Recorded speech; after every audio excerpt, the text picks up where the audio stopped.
Hi, and welcome to Schmooze with Suz. I'm Suz Montgomery, your host, and we've got a really neat show today. This is a special. We have been thinking about doing this for a while, and it's always impressive to me when we get this kind of talent on our show that are larger than life and that actually create larger than life effects. So we have Steve Neill and Mary Cacciapaglia on the couch, and boy, you guys are big time. I mean, we're, living in Ventura. Why? First of all, let's get a little bit of bio information. Where'd you grow up? I grew up in San Francisco, born and raised. And so you came, how'd you get to Ventura? Well, longer than 2 seconds, right? Longer than 2 seconds. Well, I can do it very short. I was born and raised in San Francisco. After high school, during high school, I was very interested in filmmaking because of influences of Stanley Kubrick. I later went on to work for Francis Ford Coppola, the American Zoetrope, and after that closed, I came to Hollywood and got hired by the studios. Wow. And I worked in the studios system and had my own shop doing effects and miniatures and creatures and things like that for about 40 years. Then my late wife passed away. In 2013, I met Mary, who lived in Ventura, and that's why I'm in Ventura. Ah. Plus, it was great to get away from the valley. I'd had enough of the heat and the craziness, and being up here is beautiful. So you can't not to compare mention Mary being beautiful. So of course she is. That's why you picked her. Mary, you're not from here either. No, I'm from all over the place. Okay, born and raised? Well, I was born in Salem, Mass. Grew up in the South Bay, California, and then went to high school in New Hampshire. So I was back and forth. Back and forth, and then back to college in California. And why Ventura? Well, I moved to Ventura with my late husband, who passed away in 2012, and we just fell in love with the place. He wanted to retire here, and this is where I ended up. It is magic. It is totally magic. Besides you creating magic. Let's talk about that. Now, you said you started, that was an early dream for you, actually getting involved. Why special effects rather than, like, say, acting or some other aspect? I did that too, but... Oh, okay. No. Growing up, I loved science fiction. I was surrounded by a family that was very artistic and also scientists and musicians, and I had a real fascination with science fiction. Predominantly, horror was interesting too, but science fiction was my real bag, if you want to call it that.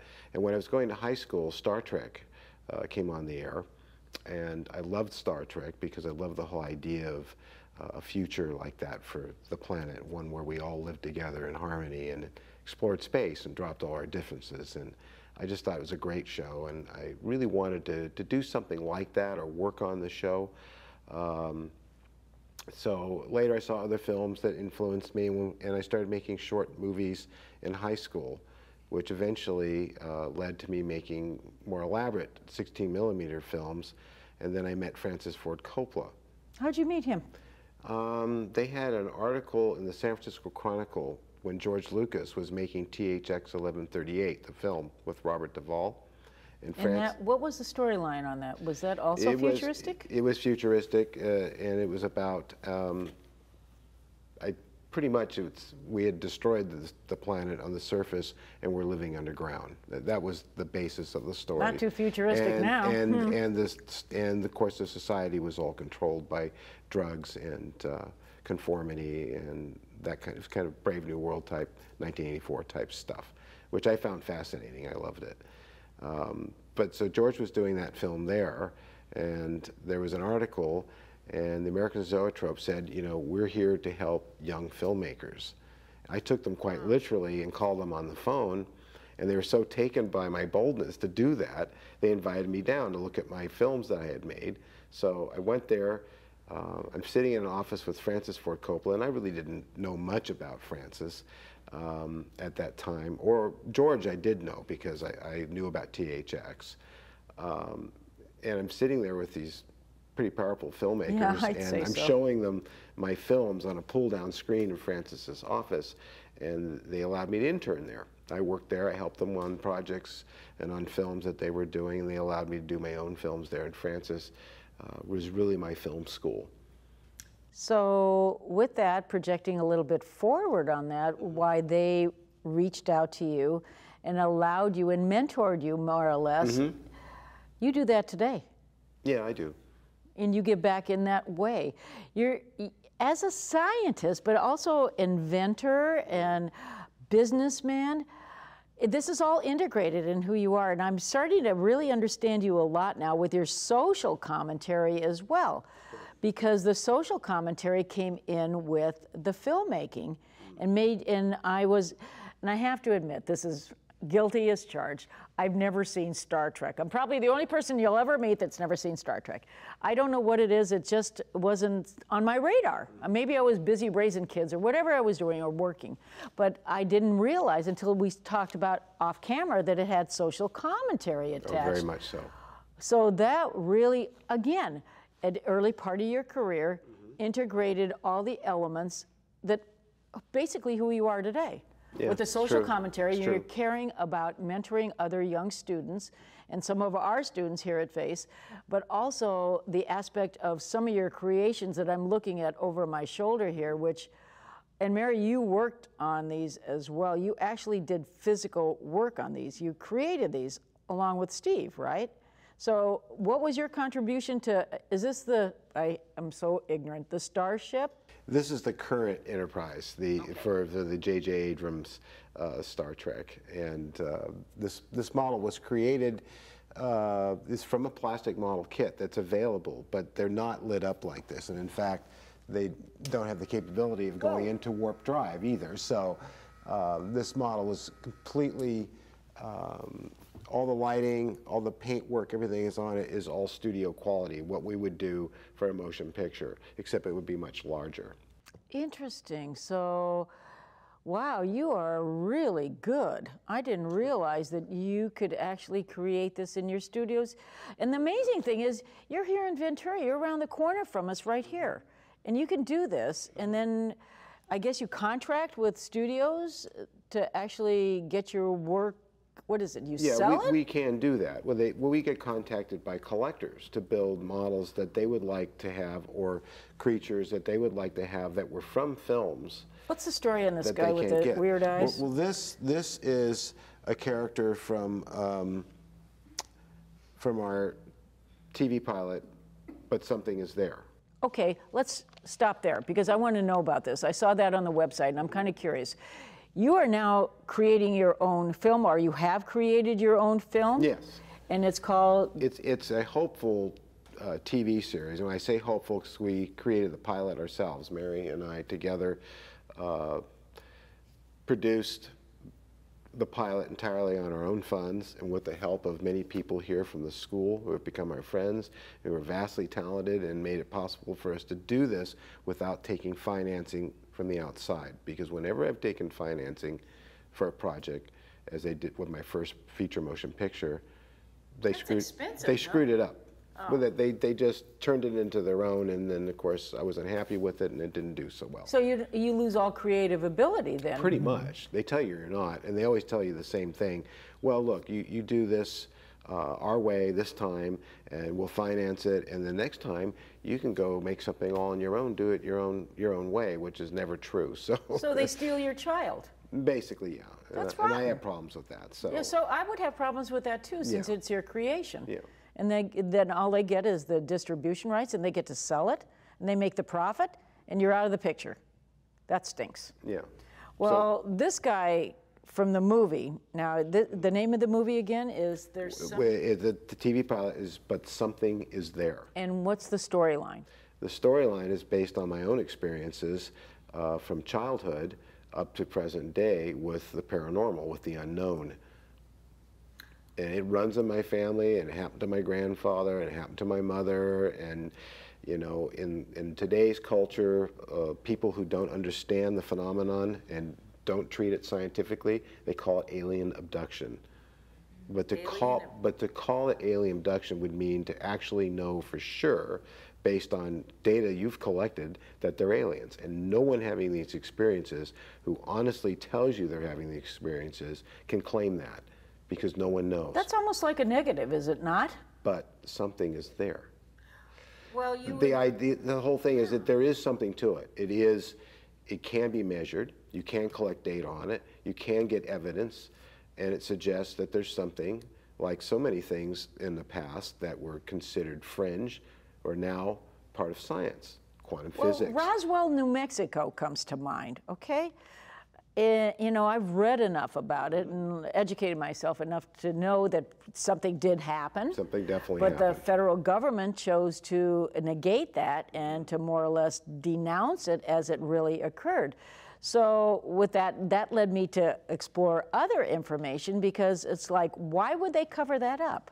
Why would they not, you know, not necessarily embrace it, but at least educate themselves enough to be able to understand, or maybe even, you know, have the government invest in something to be able to educate people? Why would that happen? I mean, that would be a whole other show, and a quite long one at that. Because, I bet. You know, I mean, just the fact that so many of the things that they released to the public about Roswell, to explain it away, why would they go to elaborate lengths? But things like they dropped dummies from airplanes in experiments, and that's what the bodies were found in the desert. Yet they didn't do those testings with the dummies until 1957. They didn't think the public would look into that and realize that they told a lie. So if they're lying about that, right? Yeah, exactly. So, but like I said, that's a whole other show. That's a very elaborate cover-up and misinformation, to, you know, and at least keep your mind open. We can't be the only life here. No, that's true. I mean, didn't we? I saw something last week on Saturn. They found on the planet Saturn, a river below that, and an atmosphere that could have life. So we're at least going in that direction. But then again, I'm sitting here, and we talked about this off camera too, how I'm a little disturbed about our current administration and how they've negated a lot of scientific fact, or trying to eliminate it, or reduce it, or just eliminate it on scientific fact. Today is Earth Day. And what are they doing in Washington today? Exactly. So you have people that don't believe. Okay, before we go into that next show, can you show me some of the creations you brought with you? Sure. I'm very curious. What's the story on the Spock ears too? We'll start with this one because another thing that I saw when I was in high school was a movie called Planet of the Apes, and what fascinated me about that film was the makeups on the actors and actresses. The ape makeups were really quite amazing to me, and I'd always had an interest in makeup because I love Frankenstein and all the Universal films, the Hammer films, and I always thought it'd be neat to make monsters. That was another thing I wanted to do. So on my own, I learned how to do this. And that was a big part of how I got hired in the studios when I came to LA in '74. They hired me to do prosthetic makeup. One of the first things I worked on was the Planet of the Apes TV show. I loved the Planet of the Apes. I got to meet one of my heroes, John Chambers, who created this makeup. And this is a recreation, because these makeups rot over time. This is made out of very soft foam rubber. But this is what Roddy McDowall wore when he did Planet of the Apes, and they're a foam rubber prosthetic that's made to fit them exactly. You can see the impression. This is my face on the inside, and I did a lot of conventions, science fiction conventions and stuff, made up as that character from Planet of the Apes, and that got me attention from the studios. They would see me there, and that's how I met Gene Roddenberry. So later on, I ended up working on Star Trek. So again, going back to none of this is serendipitous. All of this is tied together, right? I ended up working for John Chambers, who created these makeups. That's fantastic. In fact, and he became my friend as well. And so that led to, I met Fred Phillips. Fred Phillips was the makeup artist on Star Trek. He was also the makeup artist on a great TV show called The Outer Limits, which was on during the 60s. I loved that when I was a kid. He did all the makeup on that. And Fred was this wonderful human being who I met and became friends with. And I actually got him some work in the industry in his later years because he wanted to keep working on some shows that I recommended him for. Long story on that one, but he remembered that and one day called me up and said, hey, you want to work on Star Trek? And I thought he was joking because Star Trek had been off the air for a very, very long time.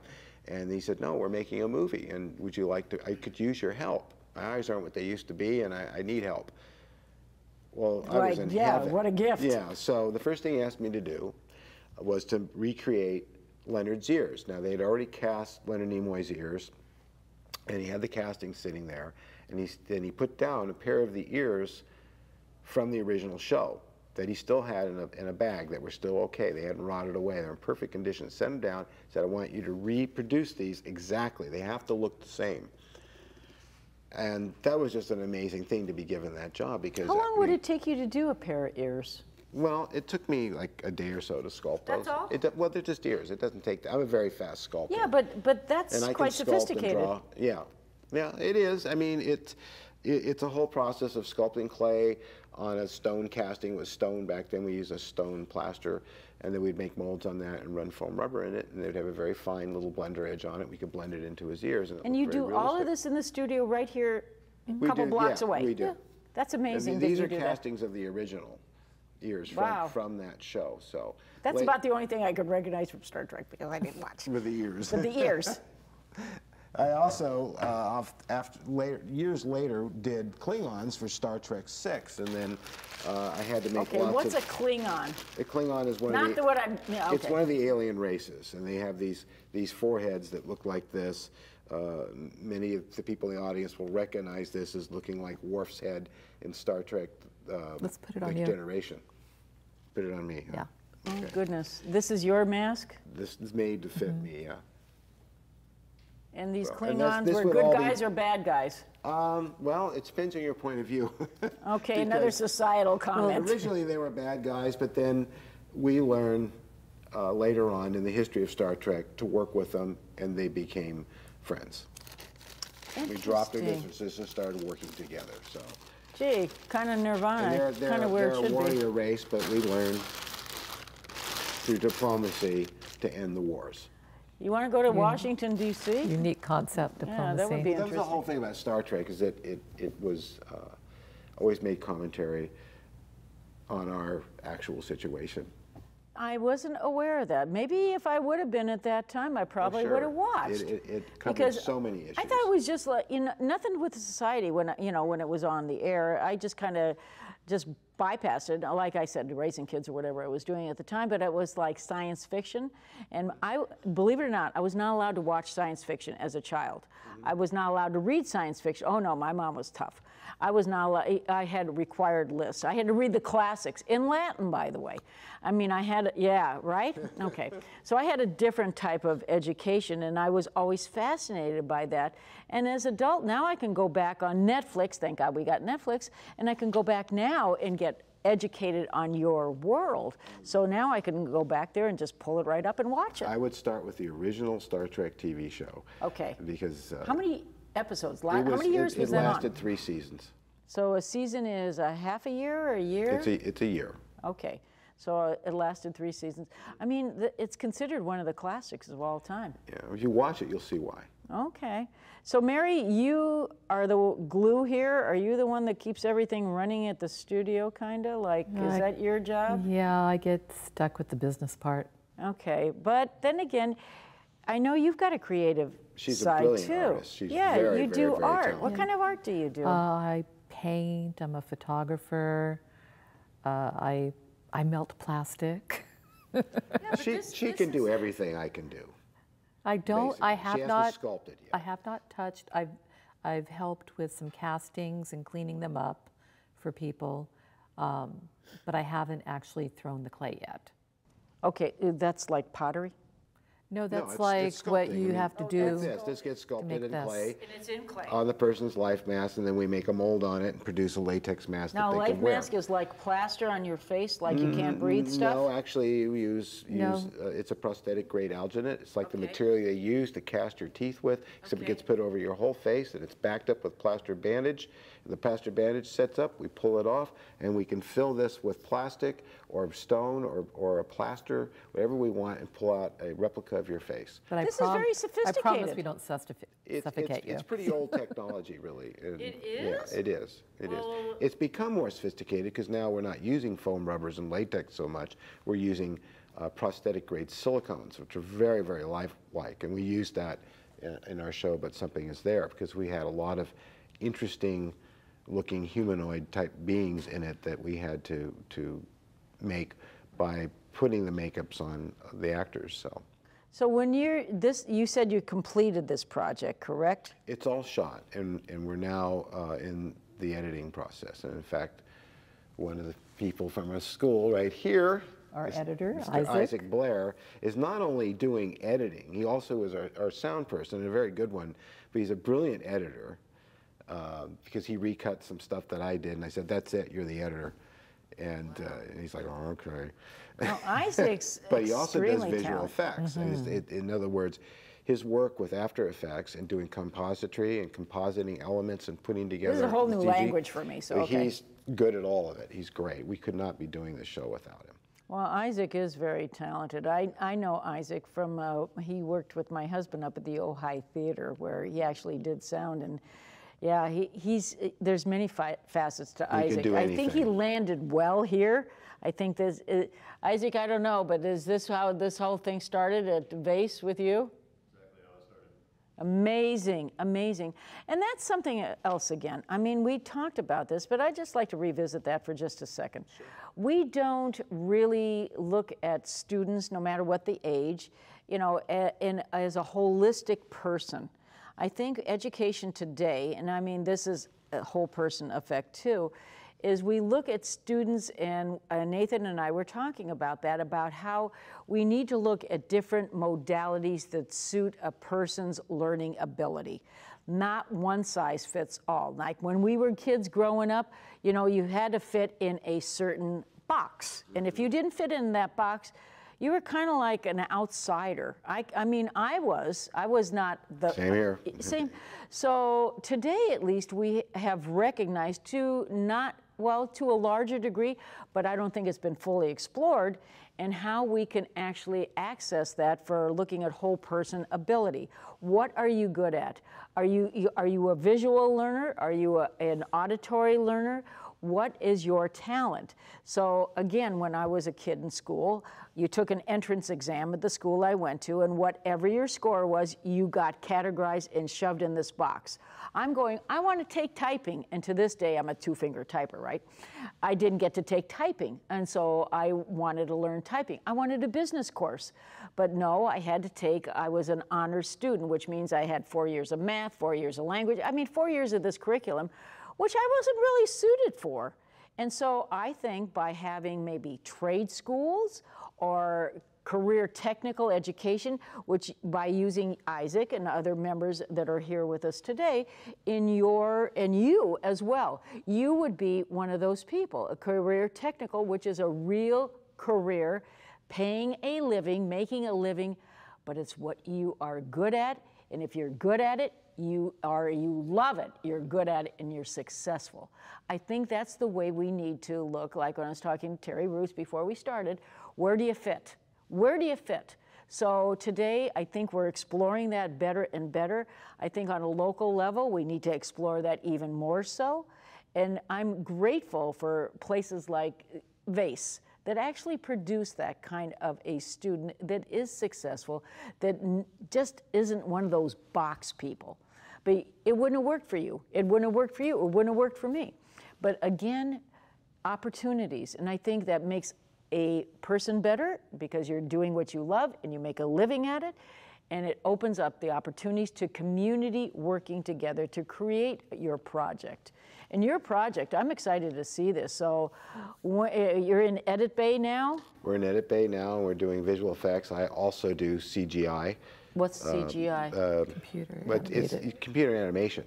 Oh, so there's like all that slick stuff you see? There'll be a lot of stuff when you see this show you won't realize are computer graphics, where we've painted out buildings and put in a field, or we added stuff to the sky, Or we took a dirt road and made it look like Marin County and put telephone poles in.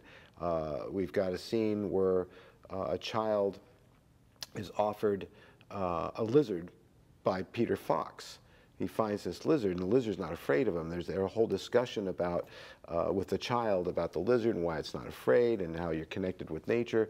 And the lizard, the whole time, and it leaps onto his hand, and he leaps to the child's hand, How cool. is not a real lizard. But everyone who watches it will think it is. But then there's other stuff in it, of course, with objects in the night sky and stuff, and people automatically go, well, that must be CG. You know. So when you complete this project, I don't know how far, you know, you said you're in Edit Bay. When you complete the project, can you come back and can we do another whole show on the project itself? Sure, yeah. I would love to be able to do that because I want to see it, and I think everybody in our community is very interested in what you create and what you produced right here locally. I mean, you don't have to go to Hollywood to get top quality. Oh, no, no, no. Hollywood's everywhere now. I love this. This is so cool. I think we're running out of time, and boy, we need you back. I'm very serious about having you back. I want to see it when it's completed. Oh, you will. What a great opportunity to have you in our community to not only give us more, but give back. And I think by giving back to your community, by having our students involved in your production and your work, you're just going to make this all the better. Thanks for being here. Gosh, what a treat to have you here. Thank you. Thanks for being, oh, I'm so excited. And thank all of you for being here today too. And we're going to have them back when this is complete so we can show you what the finished product is. And thank of our audience. Thanks guys for all showing up, my friends that always support me, and the community at large that was curious enough to see what we do here and the magic that we create here at VACE. Thanks so much for being here. We'll see you again.